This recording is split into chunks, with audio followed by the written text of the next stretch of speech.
네, 어제 우리 다 같이 방송으로도 들었을 것 같은데 이 청년 안교 순서를 통해서 조금 방송 이 볼륨을 좀 높여주실래요? 네, 제가 큰 은혜를 받았고요. 특별히 한 청년의 진솔한 간증을 들으면서 되게 많은 생각을 하게 되었습니다. 청년들을 바라보는 관점도 좀 바뀐 것 같고 더 많이 기도해야겠구나 생각도 하게 되었습니다. 그리고 제 아내가 지금 오늘하고 어제하고 오늘 지금 방송으로 예배에 참여하는데 눈물을 흘리면서 그 간증을 들었다는 얘기를 해주었습니다. 우리 새벽예술 같은 청년들이 참 우리 교회에 많습니다. 다른 교회에 비해서 특별히 청년들을 위해 기도해 주시고 또 이번에 그 해외 봉사대를 가는데 우리 청년들이 그곳에 더 많은 하나님을 경험하고 제가 바라기는 제가 지난번 수련회 때도 그런 얘기를 했지만 우리 청년들이 우리 비전 700을 이루는 그러한 큰 견인차 역할을 해줄 수 있는 그런 우리 교회 청년회가 되기를 바라는 마음이 있습니다.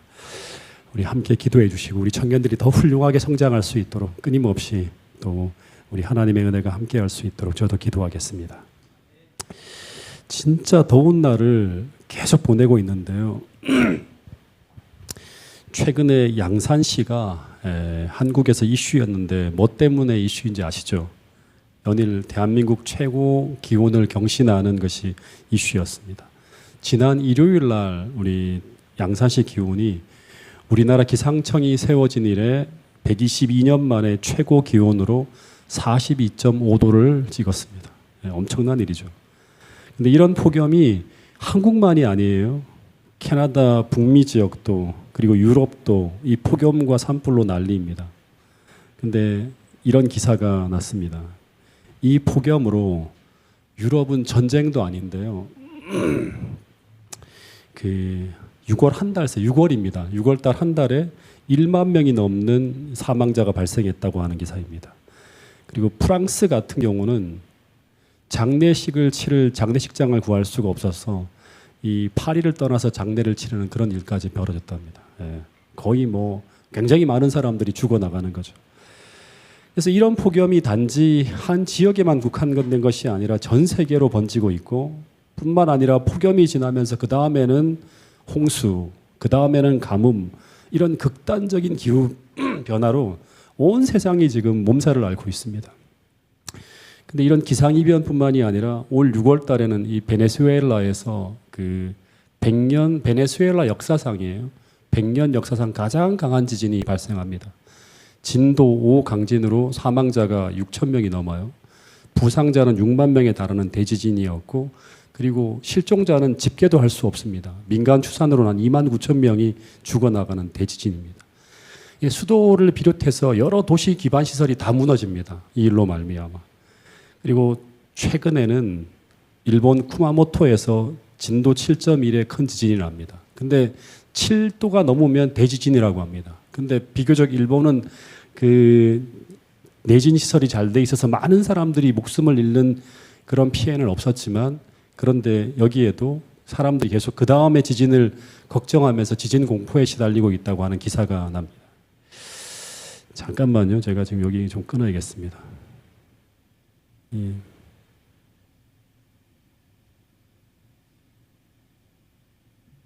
네. 근데 이런 재난을 우리는 어떻게 보아야 될까? 이게 고민입니다. 제가 엘렌 화이트 자서전을 좀 읽었는데요. 1906년 4월 18일 샌프란시스코의 진도 8의 대지진이 벌어집니다. 이 지진으로 3천 명 이상이 사망하고요.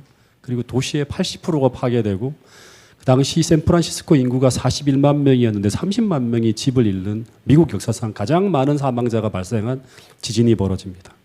근데 엘렌 화이트 자서전을 보면 407페이지 보면 이 지진이 벌어지기 2일 전에 4월 16일이죠. 게시를 통해서 샌프란시스코 대지진을 봅니다. 잠깐 읽어드리면 캘리포니아 로마린다에 있을 때 우리 장로님 로마린다에서 오셨는데 매우 놀라운 장면이 내 앞을 스쳐갔다. 밤의 이상 중에 나는 한 높은 곳에 서 있었는데 바람에 흔들리는 갈대와 같이 집들이 마구 흔들리는 것을 보았다. 크고 작은 건물들이 무너져 내리고 오락장, 극장, 호텔, 부자들의 집들이 흔들려 산산조각으로 흩어졌다. 많은 사람들의 생명이 사라졌으며 부상자들과 공포에 질린 사람들의 비명소리가 가득한 것을 계시로 봅니다. 이틀 뒤에 샌프란시스코 대지진이 벌어집니다. 근데 자서전 그 뒤의 내용을 보면 엘렌 화이트는 그 다음날 꿈에 한 집회에 참석해서 하나님께서 이런 재난을 허락하시는 목적을 이렇게 설교하는 꿈을 꿉니다.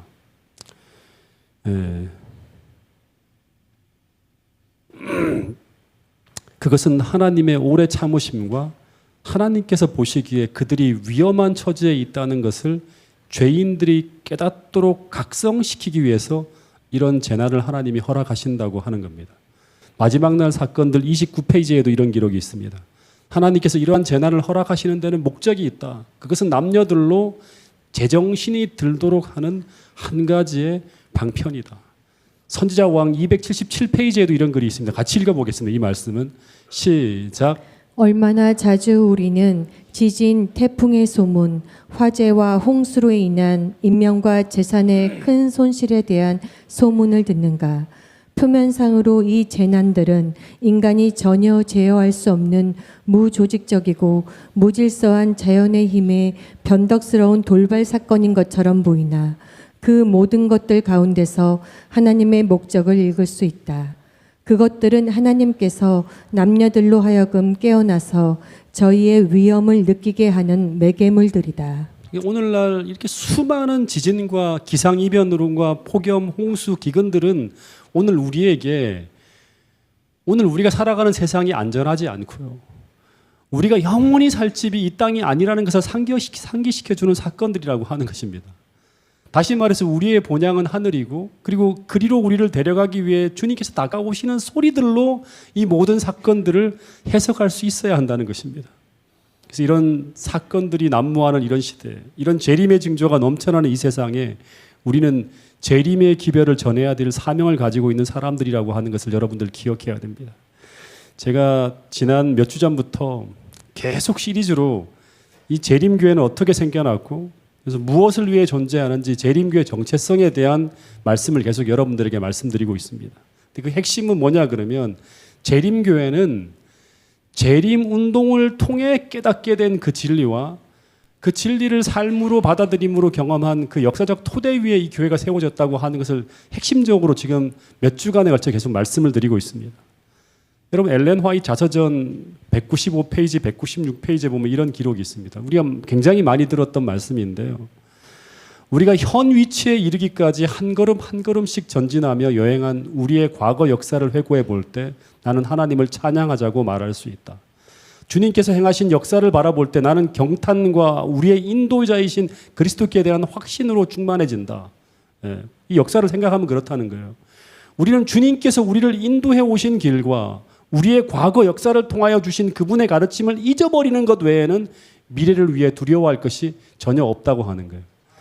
여기서 말하는 주님께서 우리를 인도해 오신 길과 우리의 과거 역사를 통하여 우리에게 주신 그 가르침은 뭐냐 그러면 재림운동과 그리고 그 운동을 통해 우리에게 주신 진리를 말하는 것입니다. 새 천사의 기별을 말하는 거예요. 근데 이것은 이 교회가 세워진 견고한 토대와 같은 거예요. 근데 이 글은 엘렌 화이트이 1892년 호주 선교지에서 선교할 때 작성해서 1893년 대총회에 보낸 그 기별 속에 첫 번째로 처음 등장하는 글이에요. 당시 엘렌 화이트의 나이가 64세였고요. 당시 엘렌 화이트는 남편을 잃은 지 10년이 지나갑니다. 그리고 재림운동이 일어난 지 반세기가 지나가고 있었어요. 한 50년이 지나간 거예요. 그래서 이 재림운동을 경험한 1세대가 다 사라져가는 그 시기에 이 글을 대총회에 보낸 거예요. 그때 엘렌 화이트는 혹여 이 다음 세대가 이 과거 역사와 그때 깨달은 이 진리를 잃어버리게 될까 봐 두려운 마음으로 이런 말을 하는 것입니다. 근데 여러분 이 비슷한 이야기가 모세의 마지막 유언 속에 담겨 있습니다.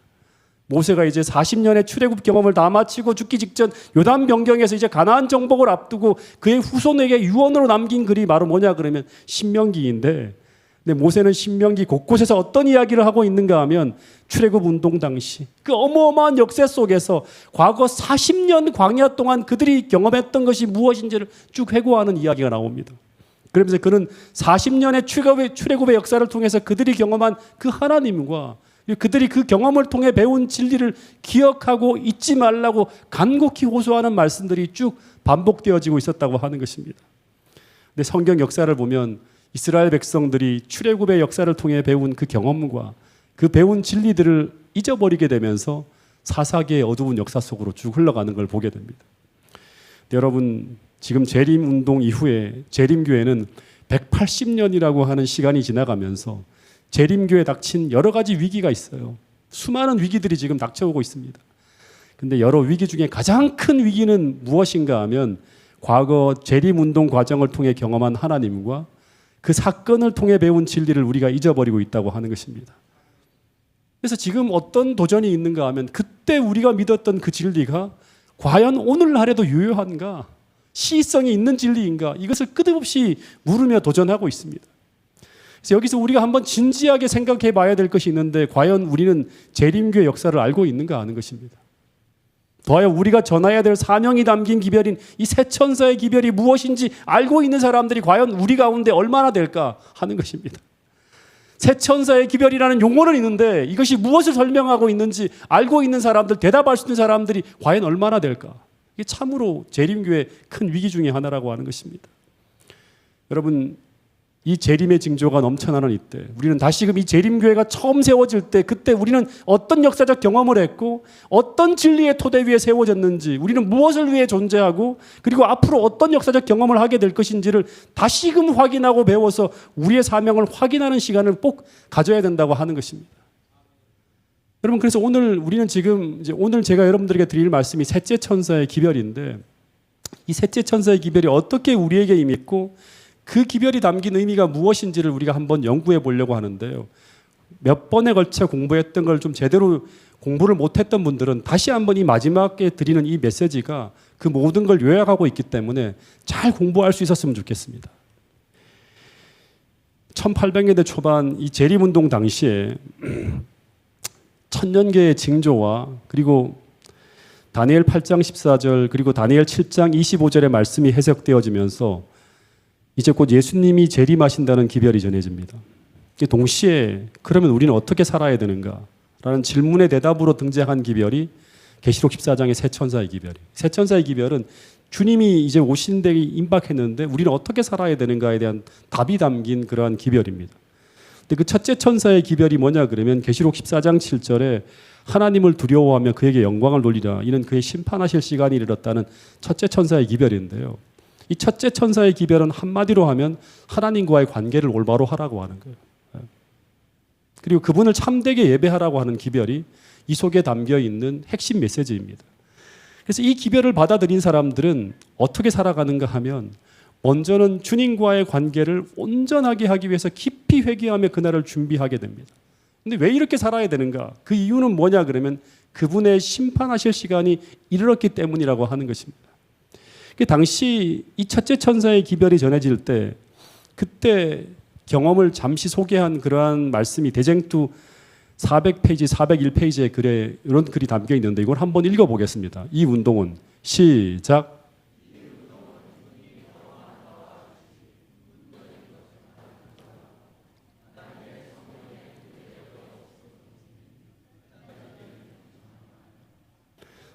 옛적 이스라엘 사람들이 하나님의 종을 통하여 견책의 기별을 받았을 때 즉시 마음을 겸비하게 하여 하나님께로 돌아간 일들과 유사한 성격의 것이었다. 거기에는 각 시대를 통하여 하나님의 사업을 구별해주는 특징들이 있었다. 거기에는 열광적인 기쁨은 별로 없고 오히려 마음을 깊이 살피고 죄를 고백하고 세상을 버리는 일들이 있었다. 주님을 만나기 위한 준비는 그들의 먼미나는 마음에서 떠나지 않는 부담이었다. 그들은 끈기 있는 기도와 확고한 헌신을 주님께 드렸다고 하는 거예요. 주님께서 재림하신다. 그래서 하나님을 두려워하고 그에게 영광을 돌리는 이 첫째 천사의 기별을 삶으로 받아들인 사람들은 죄를 고백하고 세상을 버리는 깊고 진실한 회개 운동이 일어나게 만들었다고 하는 것입니다. 그래서 이 첫째 천사의 기별을 받아들이지 않는 당시 교회는 둘째 천사의 기별 속에 나오는 바벨론이 되고요. 그리고 주님이 오실 때 바벨론이 된 교회는 무너진다고 하게 되는 것이 바로 둘째 천사의 기별이에요. 그래서 바벨론에 있는 하나님의 백성들은 어떻게 해야 되는가? 바벨론에 있는 하나님 백성들은 그 바벨론에서 떠나 나오라고 하는 것이 둘째 천사의 기별이라고 하는 것입니다. 그래서 첫째 천사의 기별과 둘째 천사의 기별을 잠깐 좀 요약해드리면, 첫째 천사의 기별은 하나님을 두려워하고 그에게 영광을 돌리며, 다시 말해 하나님과의 관계를 올바르게 하고 하나님을 참되게 경배하는 자라가 되라고 하는 요청이 있고요. 둘째 천사의 기별은 우리 삶에서 바벨론적인 요소를 개혁하고 거기서 나오라고 하는 기별이 둘째 천사의 기별이에요. 그래서 이 기별들이 요구하는 것은 한마디로 하면 삶을 진실하게 회개하고 개혁하며 하나님과의 관계를 올바르게 하라고 하는 명령이 담긴 기별이 첫째와 둘째 천사의 기별이에요.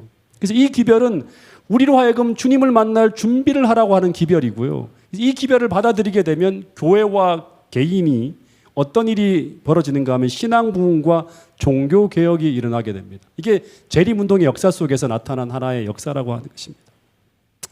그래서 이 두 기별을 받아들이는가 그렇지 않은가에 하는 그 태도에 따라서 세상은 두 무리로 나눠진다고 하는 것이 셋째 천사의 기별이라고 하는 것입니다. 한번 셋째 천사의 기별을 읽어보겠습니다. 계시록 14장 9절부터 12절 말씀인데 우리 교동문 속에도 읽었지만 한번 같이 한번 읽어보겠습니다. 시작. 또 다른 천사 곧 셋째가 그 뒤를 따라 큰 음성으로 이르되 만일 누구든지 짐승과 그의 우상에게 경배하고 이마에나 손에 표를 받으면 그도 하나님의 진노의 포도주를 마시리니 그 진노의 잔에 섞인 것이 없이 부은 포도주라. 거룩한 천사들 앞과 어린 양 앞에서 불과 유황으로 고난을 받으리니 그 고난의 연기가 세세토록 올라가리로다. 짐승과 그의 우상에게 경배하고 그의 이름표를 받는 자는 누구든지 밤낮 쉼을 얻지 못하리라 하더라. 성도들의 인내가 여기 있나니 그들은 하나님의 계명과 예수에 대한 믿음을 지키는 자니라. 그래서 이 기별을 받아들이는가 그렇지 않은가에 따라서 이제 한 무리는 짐승과 그의 우상에게 경배하고 그 손에 표를 받는 자들이 있고, 그다음에 또 한 무리는 성도들의 인내가 여기 있나니 하면서 하나님의 계명과 예수에 대한 믿음을 지키는 자로 둘로 나눠진다고 하는 것이 셋째 천사의 기별입니다. 잠깐 좀 한번 복습을 한번 해보면요, 우리 첫째 천사의 기별은 1831년에 주님이 곧 오신다고 하는 기별과 함께 전해지고, 이 첫째 천사의 기별을 받아들이지 않을 때 둘째 천사의 기별이 1844년 봄부터 전해지기 시작했고요. 그리고 이 둘째 천사의 기별에 힘을 더하는 밤중 소리 기별이 1844년 여름에 8월부터 전해지면서 재림운동이 엄청난 바람을 일으키며 쭉 진행이 됩니다. 그러다가 1844년 가을, 이제 10월 22일이죠. 주님이 오신다고 믿었던 그날 주님이 오시지 않습니다. 그러면서 이 재림운동 당시에 재림신자들이 엄청난 실망을 경험합니다. 그때 상황을 기록한 한 글을 소개해 드리겠습니다. 이 사람이 하이라 베드슨이라는 사람인데, 이제 자서전에 보면 이런 글이 적혀 있습니다. 그날은 그대로 지나갔고 우리의 실망만이 확실해졌다. 이전에 한 번도 경험해 보지 못한 서러움이 전신에 몰려왔다. 이 지상의 친구들을 모두 잃는다 해도 이렇게 서러울 수는 없었다. 우리는 동이 틀 때까지 울고 또 울었다. 나는 속으로 이렇게 말했다. 재림운동의 경험은 나의 기독교인 경험 중에서 가장 풍요하고 빛나는 것이었다. 그러니까 역대 어떤 경험보다도 이 재림운동에 참여했던 게 가장 풍요롭고 빛나는 것이었대요. 만약 이것이 이제 실패로 끝나는 것이라면 그 밖에 나의 기독교적인 경험이 무슨 가치가 있는 것인가? 성경의 실패가 증명된 것인가? 하나님은 결국 존재하시지 않는 것인가? 하늘도 낙원도 존재하지 않는 것인가? 이제 이런 글을 쭉 쓴 거예요. 근데 재림운동 당시에 참여한 대부분의 사람들은 전부 이런 질문을 했을 것입니다. 과연 이 재림운동이 실패한 운동인가? 이 질문 가운데 그렇지 않다라는 답을 찾지 못한 사람들은 다 이 자리를 떠납니다. 전부 다 떠나가는 거예요. 근데 그 가운데 어떤 사람들은 그렇지 않다 하면서 끝까지 어떤 생각을 하는가 하면 아직까지 우리가 깨닫고 있지 못하던 어떤 것이 있을 거를 생각하면서 그 자리를 떠나지 않고 계속 이 실망을 해석할 새로운 빛을 기다리는 사람들이 있었어요. 그 사람들에게 빛이 많은데 그 빛이 바로 뭐냐 그러면 둘째 천사의 기별에 이어서 이 재림운동의 대실망을 해석해주는 빛이에요. 이게 바로 셋째 천사의 기별입니다. 셋째 천사의 기별은 첫 번째 재림운동의 실패를 해석해주는 빛이었어요. 그래서 우리는 지금 계시록 10장 11절의 예언대로 온 세상이 다시금 재림 기별을 전하면서 다시 예언하라는 그 말씀이 성취되어지는 역사적 과정 속에 우리가 서 있다고 하는 것을 우리는 잊어서는 안 되는 것입니다. 여러분, 재림운동이 만약 실패했다면, 그것이 실체가 없는 것이었다면, 다시 말해서 대실망을 해석하지 못했다면 재림운동은 끝났을 것입니다. 그런데 이 재림교회는 계시록 10장 10절과 11절의 예언의 말씀처럼 재림운동이 쓴 경험을 하게 되지만, 그러나 다시 많은 백성과 나라와 방언과 임금에게 다시 예언하는 일이 벌어지면서 재림운동은 다시 일어납니다. 그러면서 지금 180년의 역사가 지나가고 있는데, 최근 통계에 따르면 재림교회 전 세계 신자 수가 2024년 기준입니다. 거의 2,400만에 달합니다. 근데 이것이 어느 정도 성장이냐 그러면 2015년이에요. 그때 통계에 따르면 1,692만 명, 1,700만 명이라고 계속 사람들이 제가 얘기하고 다녔어요.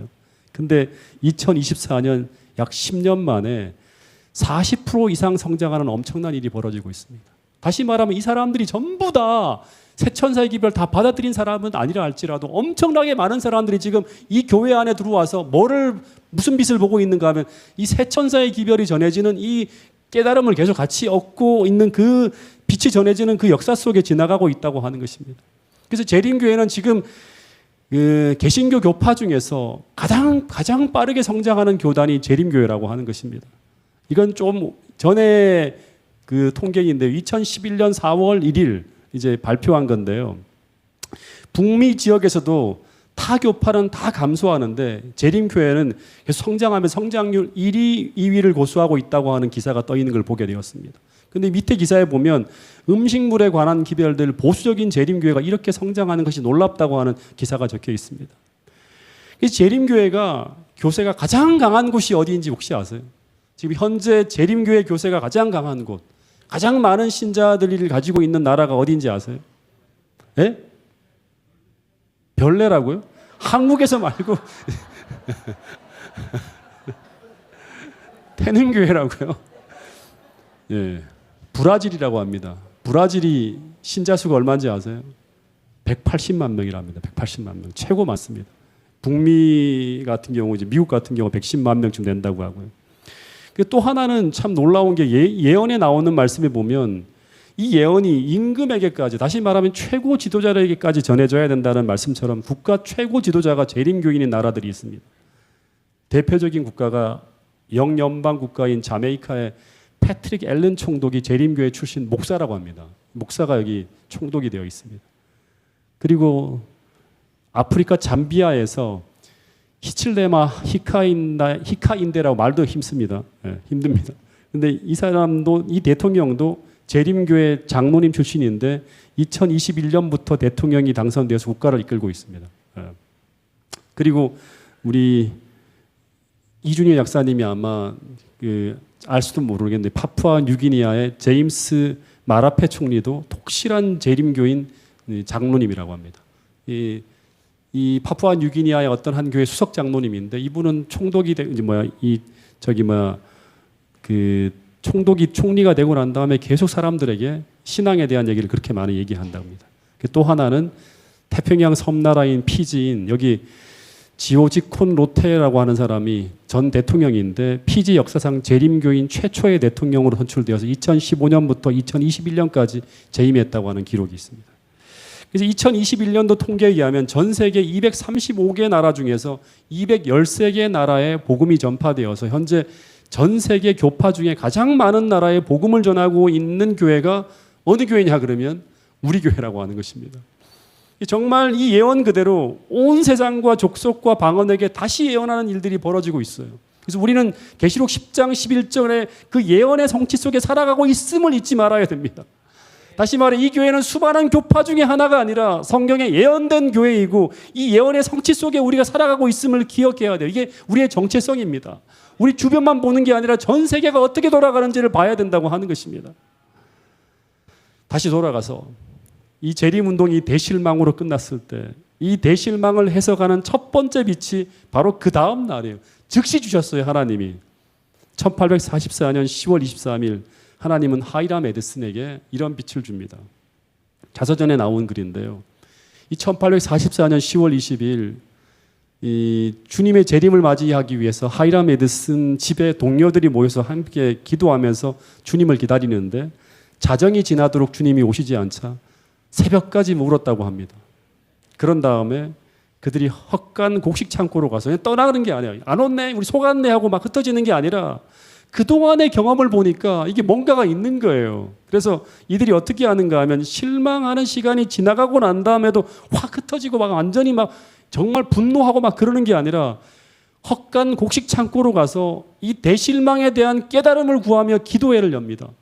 그리고 기도회가 끝난 다음에 참석자들 대부분은 집으로 돌아갔고 남아있는 사람들이 이 하이람 에드슨과 크로지어라고 하는 사람이에요. 오알레 크로지어라고 하는 사람인데 이 사람이 어떻게 하는가 하면 조반을 딱 먹은 후에 낙심한 형제들을 격려하기 위해 길을 나서게 됩니다. 실망한 사람들 찾아가서 우리 격려하자면서 길을 나서는 거예요. 그러다가 옥수수밭을 지나가는 중에 자서전 기록에 의하면 갑자기 하늘이 눈앞에 쫙 펼쳐진 듯이 열립니다. 나는 분명하고 명확하게 우리의 대제사장이 하늘 성소의 지성소에서 나와 2300일에 끝인 7월 10일, 유대력 7월 10일이죠. 10월 22일입니다. 이 땅에 오시는 것이 아니라 그날 처음으로 성소의 둘째 칸에 지성소에 들어가셨다는 것을 보았습니다. 기록해 있어요. 그리고 그분은 이 땅에 오시기 전에 지성소에서 행하실 일이 있으셨다는 것을 분명하게 자기는 이해하게 되었다고 합니다. 그분은 그때 영원하신 아버지께 왕국과 통치권과 영광을 받으러 가셨습니다. 우리는 그분이 혼인잔치에서 돌아오실 것을 기다려야 됩니다. 그때 내 마음은 요한계시록 10장으로 향했고 나는 그 환상이 거짓이 아니었음을 확인할 수 있었습니다. 무엇을 통해 확인하는가 하면 성경 연구를 통해서 다 증명이 되는 거예요. 여러분, 이 깨달음은 대실망을 해석해주는 너무나 중요한 빛이었습니다. 이 빛은 예수님이 1844년 10월 22일 이 땅으로 오시는 것이 아니라 하늘 성소 첫째 칸 성소에서 하늘 성소 둘째 칸 지성소로 들어가셨다는 것을 알려주는 빛이었습니다. 다시 말해 주님은 1844년 10월 22일에 하늘 성소의 대속죄일 봉사, 즉 지성소 봉사를 하시기 위해 지상으로 오는 게 아니라 성소 첫째 칸의 봉사를 마치고 둘째 칸 봉사로 들어가셨다는 것을 알려주는 빛이었습니다. 이것이 사실이라면 마태복음 25장 열처녀의 비유에 보면 보라 신랑이로다 맞으러 나오라는 밤중 소멸의 기별이 들려올 때 그때 슬기 있는 처녀들은 신랑과 함께 어디로 들어가죠? 어디로 들어갑니까? 혼인잔치집으로 들어갑니다. 근데 그 혼인잔치집은 어디인가 하면 그것은 이 땅이 아니라 하늘 성소 둘째 칸인 지성소라는 것입니다. 그래서 이 진리를 깨닫게 된 슬기로운 처녀들은 믿음으로 주님과 함께 혼인잔치집으로 들어가서 그 지성소로 들어가서 믿음으로 그곳에서 주님을 만나게 됩니다. 대쟁도 학원에 이런 기록이 있어요. 슬기 있는 처녀들은 예수님께서 하나님 앞에 나아가실 때 그분이 하시는 일을 이해하고 그 등과 함께 기름을 준비한 거예요. 믿음으로 그분을 따라가야 된다. 이런 의미에서 그들이 혼인잔치에 들어간다고 기록되어 있다. 비유에 의하면 혼인잔치에 들어간 사람들은 캄캄한 시련의 괴로운 밤에도 참고 기다리며 더욱 광명한 빛을 얻기 위해 성경을 상고한 사람들이었고 하이람 에드슨처럼 그리고 그들은 하늘 성소에 관한 진리와 구주의 봉사의 변동을 첫 번째는 깨닫고입니다. 깨닫고. 그 다음에 두 번째는 믿음으로 하늘 성소에서 봉사하고 계시는 그분을 따라갔다고 합니다. 여러분 오늘 우리도 마찬가지로 이 진리의 빛을 믿음으로 받아들인 자들이라면 오늘 우리도 믿음으로 주님이 계시는 그곳에 들어가야 돼요. 근데 어떻게 들어가야 되는가 하면 방법은 동일한 거예요. 그래서 우리 계시록을 공부하는 거예요. 첫 번째 성경을 연구해서 주님이 지금 어디에 계시고 무엇을 하고 계신지를 깨닫고 그분을 믿음으로 따라가는 거예요. 본문에 보면 믿음으로 그리스도를 따라가는 모든 사람들은 다 그 혼인잔치에 들어간 자들로 표상되어져 있다고 게대쟁투 학원에 적혀 있습니다. 여러분 모든 그리스도인들은 지금 믿음으로 혼인잔치에 들어가 있습니다. 다시 말해서 그들은 이 마지막 때의 기별을 깨닫고 믿음으로 지성소에서 지금 주님이 무엇을 하고 계신지를 이해하고 주님이 하려고 하시는 그 마지막 사업에 동참하고 있는 자들이 누구인가 하면 셋째 천사의 기별을 깨닫고 살아가는 오늘 여러분과 저라고 하는 것입니다. 여러분 초기 문제에 보면 이런 기록이 있어요. 이 셋째 천사의 기별을 깨달은 모든 사람들의 마음은 지성소로 향하게 되었다고 합니다. 초기 문제 253페이지, 254페이지의 말씀이에요. 초기 문제 256페이지에도 이런 말씀이 있어요. 이 말씀을 같이 한번 읽어보겠습니다. 셋째 천사는 시작. 셋째 천사는 그들을 지성소로 향하게 하였으며 과거의 기별들을 경험한 자들은 그들에게 하늘 성소로 가는 길을 가르쳐 주었다. 많은 사람들이 세 천사의 기별 가운데 있는 진리의 완전한 사슬을 보고 그 순서대로 즐거이 받아들여 믿음으로 예수님을 따라 하늘 성소 안으로 들어갔다. 여러분, 그래서 셋째 천사의 기별은 우리로 하여금 지금 주님이 계신 곳인 지성소로 향하게 하는 기별이라고 합니다. 주님이 어디 계신지 몰라서 잃어버렸다가 찾게 된 그곳을 다시금 알려주는 거예요. 그리고 이 셋째 천사의 빛을 따라 주님과 함께 믿음으로 지성소 안으로 들어가게 하는 기별이에요. 그래서 이 지성소 안으로 들어간 사람들은 그 지성소 안에서 무엇을 보았을까? 이게 중요합니다. 믿음으로 들어간 사람들은 뭘 봤을까요? 첫 번째는 우리를 위해 중보하시는 주님을 봅니다. 또 하나는 뭐냐 그러면 그들은 지성소 안에서 뭘 보는가 하면 법궤, 언약궤를 보게 됩니다. 여러분, 근데 이 언약궤 안에 들어있는 것이 뭐죠? 거긴 두 돌비에 적힌 십계명과 특별히 초기 문집을 보면 당시 사람들이 잊어버리고 살았던 안식일 계명이 들어있었는데 초기 문집에 보면 이 넷째 계명인 안식일 계명이 쫙 빛나 보이는 것을 엘렌 화이트는 계시를 통해 보게 됩니다. 그래서 이 지성소 안으로 들어간 사람들은 이 세 가지를 깨닫게 됩니다. 진짜 중요한 겁니다. 믿음으로 지성소 안으로 들어갔다고 하는 건 그냥 신비롭게 들어간 게 아니라 믿음으로 들어가서 여기서 뭐가 있는지를 본 거예요. 첫 번째는 그 안에서 하나님의 율법의 불변성을 보게 돼요. 그래서 우리 교회가 지금 그거를 사람들에게 가르치는 거예요. 두 번째 또 하나는 뭐냐 그러면 안식일 계명의 신성성과 영원성을 깨닫게 됩니다. 세 번째는 예수님께서 지성소에서 봉사하고 계시는 그 모습을 바라보면서 그게 뭐예요? 그게 뭐예요? 성서를 통해 보면 대제사장이 지성소 봉사를 하게 될 때, 즉 대속죄일 봉사에는 하나님의 백성들을 심판하는 일이 있어요. 그래서 예수님께서 지성소 봉사를 하시는 그 모습을 보면서 세 번째 이 진리가 깨달아져요. 그게 뭐냐 그러면 재림전 심판, 교사 심판의 진리를 깨닫게 됩니다. 그래서 이 성소의 빛을 받으면서 대실망을 통해 남은 무리들은 계시록 10장에 다시 예언하여야 하리라는 말씀처럼 재림 기별을 다시 전하게 돼요. 대실망 이후에 전해지는 셋째 천사의 기별은 두 가지가 강조되어져서 전해집니다. 그러니까 대실망 전의 재림 기별 속에는 포함되지 않았던 거예요. 그 하나는 뭐냐 그러면 안식일 계명의 회복과 성수를 촉구하는 기별이고요. 또 하나는 뭐냐 그러면 성소를 연구하면서 깨닫게 된 조사 심판의 기별, 재림전 심판의 기별이 전해지게 됩니다. 첫째 천사의 기별 속에 하나님을 두려워하고 그에게 영광을 돌리라. 이는 그의 심판하실 시간이 이르렀으니 하는, 이게 무슨 말인지 모르고 그냥 재림하실 때가 됐으니까 빨리 여러분들 준비하세요라는 그런 기별을 전하다가 이제 성소를 연구하고 난 다음에 이 첫째 천사의 기별에 등장하는 그의 심판하실 시간이 이르렀다고 하는 이 말씀은 예수님의 지성소 봉사가 시작되었음을 알리는 기별이었어요. 1844년 10월 22일 이후부터. 그래서 이 말씀을 통해 첫째 천사의 기별은 재림전 심판의 기별이 포함되어지게 되고요.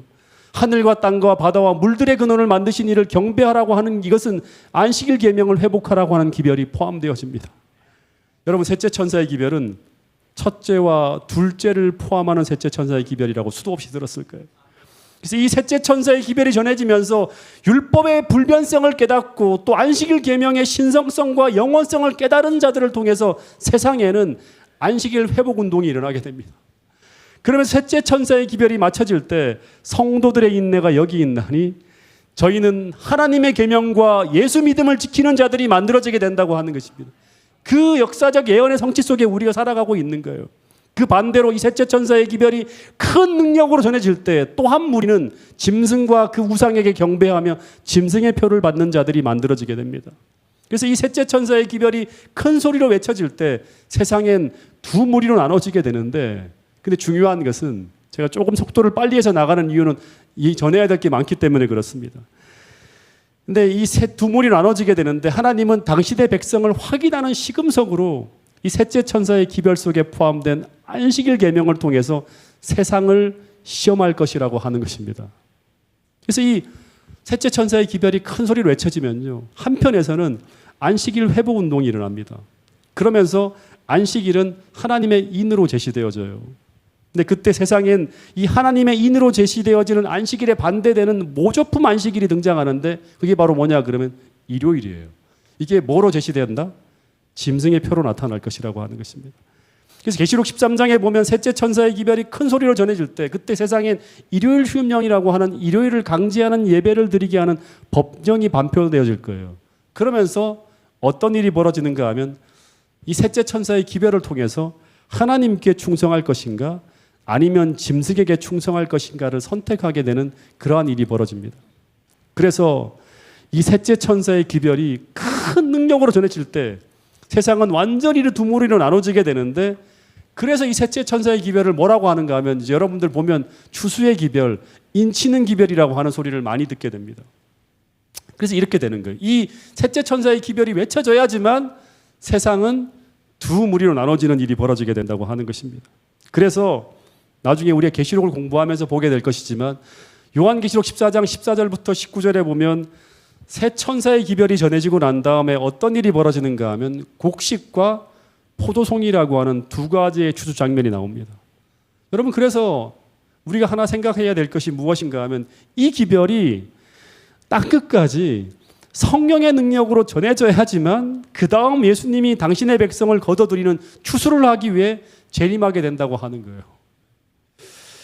여러분 우리가 이렇게 막 말씀을 전하고 그 다음에 뭐 이런 리더 모임을 하고 이런 것을 하면 이 세상 사람들한테 이 새 천사의 기별을 다 잘 전할 수 있을까요? 네. 이렇게 해서는 죽을 때까지 하더라도 세상에 이 기별을 다 전할 수 없습니다. 그래서 우리가 기다리는 게 뭐냐 그러면 요한계시록 18장에 보면 어떤 일이 벌어지는가 하면 하나님께서 이 기별이 그냥 이런 능력이 아니라 정말 아주 큰 소리로 온 세상을 화나게 할 만큼 큰 소리로 전해지도록 하기 위해서 하늘은 무엇을 하는가 하면 또 다른 천사를 보낸다고 합니다. 이 새 천사의 기별이 막 전해지고 있는데 거기에 큰 능력으로 하나님 백성들을 돕기 위해서 또 다른 천사가 보내진다고 해요. 그 천사를 뭐라고 하는가 하면 이 늦은 비 성령을 농망하는 천사라고 저희들은 믿어요. 그래서 우리는 이 성령을 받기 위해서 그리고 이 주의 오실 길을 준비하기 위해서 세상을 구원하기 위해서 뭘 해야 되는가 하면 이 마지막 때까지 사명에 충실한 교회로 남아 있어야 된다고 하는 것입니다. 여러분 우리가 세워진 이 교회의 목적이 무엇이고 우리는 무엇을 해야 되는지를 분명히 알아야 돼요. 여러분 재림교회는 전체 타이틀이 뭐라고 했죠? 이 제7일 안식일 해서 재림교회예요.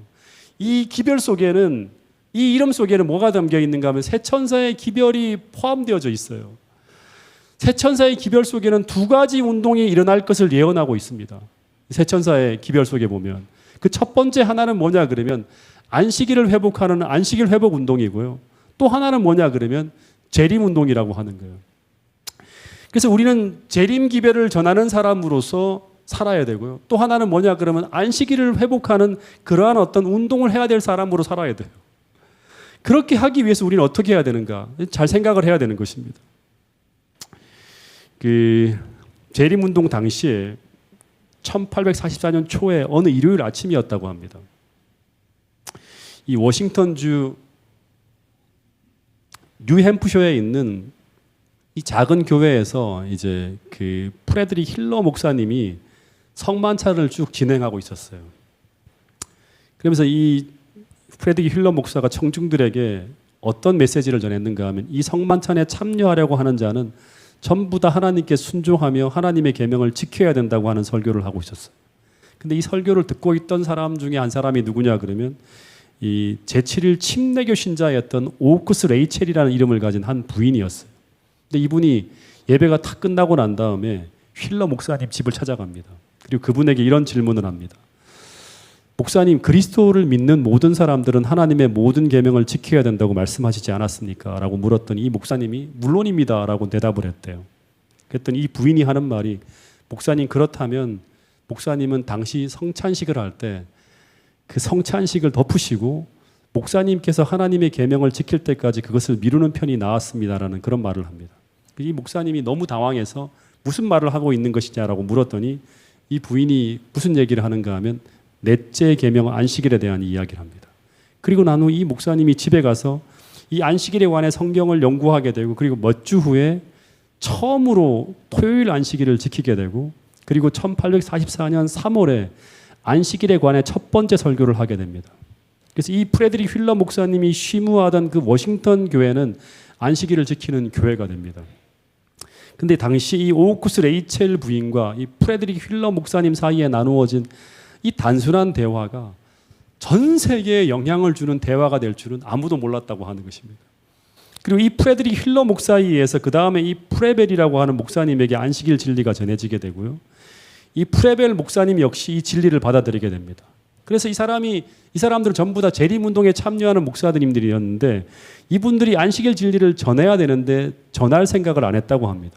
왜냐하면 당시에는 재림이 훨씬 더 중요했기 때문에 그냥 재림이 되고 나면 이거는 별로 필요가 없다는 생각이 들었던 거예요.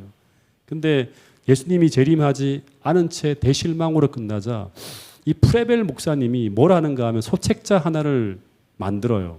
16페이지짜리 재림 기별을 이제 담은 그런 소책자를 하나를 만들어서 스스로 막 사람들에게 나누어 주는데 이 소책자 하나를 누가 받게 되죠? 재림교회 하면 빼놓을 수 없는 초기 재림운동 당시 대표적인 지도자였던 누가 받게 되는가 하면 조셉 베이츠라는 사람이 받게 됩니다. 근데 이 조셉 베이츠는 이 안식일 진리를 받아들일 뿐만 아니라 더 깊이 연구해서 오늘 우리가 말하는 안식일은 하나님의 인이고 일요일은 짐승의 표라고 하는 이 교리의 기초를 놓게 된 사람이 누군가 하면 조셉 베이츠예요. 그리고 계시록 13장, 14장을 통해서 이 안식일 기별이 비로소 새 천사의 기별이라고 외친 사람도 이 조셉 베이츠라고 합니다. 그래서 오늘 우리가 배우는 안식일 신학의 거의 대부분은 이 재림운동에 깊이 헌신했던 이 조셉 베이츠라는 사람을 통해서 시작되어집니다. 그래서 하이라 메드슨의 성소 진리와 조셉 베이츠의 안식일 진리, 그리고 이 엘렌 화이트와 제임스 화이트의 이 예언의 신의 빛이 같이 합쳐지면서 토요일 일곱째 날 토요일을 안식일로 지키는 재림교인들의 무리가 시작되면서 긴 역사가 시작되어집니다. 이때부터 셋째 천사의 기별이 온 세상에 지금까지 전해지는 쭉 역사가 이어져 오는 것입니다. 근데 180년이라는 세월이 흘러가는 동안 제7일 안식일 예수재림교회 교인 수는 1863년에 3,000명 정도 되는데요. 오늘날에는 2,400만 명으로 성장합니다. 근데 반면에 1800년대 중반에 재림교회보다 몇 배 앞질렀던 제7일 침례교회 교인들, 처음으로 거기서 이 진리가 들어오거든요. 그 교인들이 오늘날 전 세계에 어느 정도 될까요? 교세가. 그 사람들은 한 5만 명밖에 되지 않는다고 합니다. 거의 활동을 하지 못하고 있는 거죠. 근데 이 차이가 어디에 있을까? 학자들이 연구하는데요. 그 이유는 재림교회의 안식일과요, 제7일 침례교인의 안식일은 다르다고 합니다. 우리에게 안식일은 예언의 역사와 결부되어진 안식일입니다. 다시 말해서 종말의 사건과 결부되어져 있는 안식일이에요. 이 안식일은 우리가 지켜도 되고 안 지켜도 되는 그런 안식일이 아니라고 하는 것입니다. 다시 말해 오늘 우리가 믿는 그 안식일은 제7일 침례교회 안식일처럼 단순히 경배의 날로 제시되는 안식일이 아니라 우리는 투쟁하고 갈등하면서도 지켜야 되는 그런 안식일이라고 하는 것입니다.